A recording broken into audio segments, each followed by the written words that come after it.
Olympic greatest show on earth খ্যাত এই প্রতিযোগিতার ইতিমধ্যেই উঠেছে পর্দা। আর এই প্রতিযোগিতায় শ্রেষ্ঠত্বের লড়াইয়ে অংশ নিতে বিশ্বের ২০৬ দেশের ১০,৫০০ জন অ্যাথলেট পৌঁছেছেন ভালোবাসার শহর প্যারিসে। অন্য সবার জন্য অলিম্পিকের মঞ্চটি রোমাঞ্চের হলেও এবারের আসরটি ফিলিস্তিনের জন্য বিশেষ, কারণ অলিম্পিকে বিশ্ববাসীর কাছে ইসরায়েলি বর্বরতা তুলে ধরার সুযোগ থাকবে বলে মনে করছে যুদ্ধবিধ্বস্ত দেশটি। ইসরায়েলের প্রতি আন্তর্জাতিক চাপ বাড়াতে নানা সংকটের মধ্যেও ফিলিস্তিনি অ্যাথলেটরা অংশ নিচ্ছেন এবারের অলিম্পিকে। প্রতিযোগিতায় অংশ নিতে ইতোমধ্যে ফ্রান্সে রয়েছেন ফিলিস্তিনি অ্যাথলেটরাও। বিমানবন্দরে তাদের উষ্ণ অভ্যর্থনায় বরণ করে নিয়েছেন সমর্থকরা।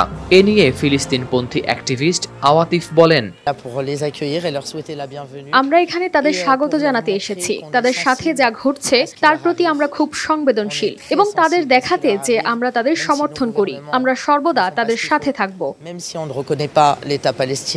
গাজায় ইসরায়েলি হত্যাযজ্ঞ থামাতে ইউরোপিয়ান ইউনিয়নের বেশ কয়েকটি দেশ ফিলিস্তিনকে স্বীকৃতি দিয়েছে স্বাধীন দেশ হিসেবে। তবে শুধু নিজেদের স্বীকৃতি নয়, আন্তর্জাতিক মহলে ইসরায়েলকে প্রতিহত করার প্রস্তুতি নিচ্ছে ফিলিস্তিন। ফ্রান্সে পা রেখেই এ বিষয়ে কথা বলেছেন ফিলিস্তিনের অলিম্পিক কমিটির প্রেসিডেন্ট জিব্রিল রাজব। তিনি বলেন, সময় এসেছে ফিফা ও আন্তর্জাতিক অলিম্পিক কমিটি থেকে ইসরায়েলকে নিষিদ্ধ করার। সময় এসেছে ফ্যাসিবাদী ও দখলদারিত্বের বিপক্ষে লড়াই করার। যদি সত্যিই আন্তর্জাতিক বৈধতা, ন্যায় বিচার এবং জনগণের অধিকারকে সম্মান করেন, তাহলে ফিলিস্তিনকে স্বাধীন রাষ্ট্র হিসেবে স্বীকৃতি জানাতে আহ্বান জানাচ্ছি।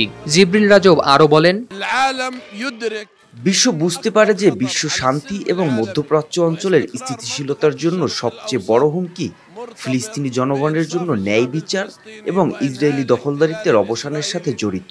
গাজা, জেরুজালেম এবং সমস্ত ফিলিস্তিনি ভূখণ্ডে যা ঘটছে তা ১৯৪০-এর দশকে নাৎসিদের উদাহরণ।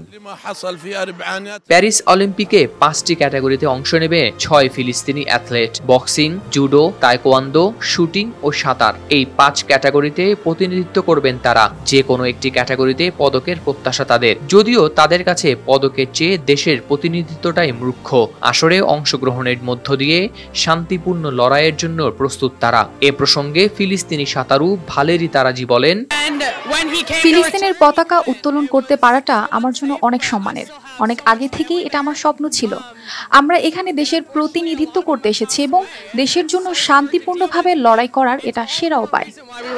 তারাজির সাথে মিল রেখে আরেক সাঁতারু ইয়াজান আল বাওয়াব বলেন, অলিম্পিকে ফিলিস্তিনিদের প্রতিনিধিত্ব করতে পেরে আমরা খুশি। আমি জানি এটা অনেকের কাছেই বিস্ময়কর যে আমরা এখানে আছি, কিন্তু আমরা এখানেই আছি এবং ফিলিস্তিনকে ভালোবাসি। বিশ্বের মানুষ আমাদের কারণ জানুক, আমাদের পতাকা দেখুক। আমাদের প্রতিনিধিত্ব করা উচিত তা দেখানোর জন্য আমরা মানুষ। আমাদের সমস্ত অধিকার প্রাপ্য, যা অন্য সকলের প্রাপ্য। ২০২৩-এর অক্টোবর থেকে শুরু করে এখন পর্যন্ত ইসরায়েলি হামলায় প্রাণ হারিয়েছেন ফিলিস্তিনের ৩০০-এর বেশি সংখ্যক অ্যাথলেট, রেফারি এবং ক্রীড়া কর্মকর্তা। হাওলাদার শামীম, RTV।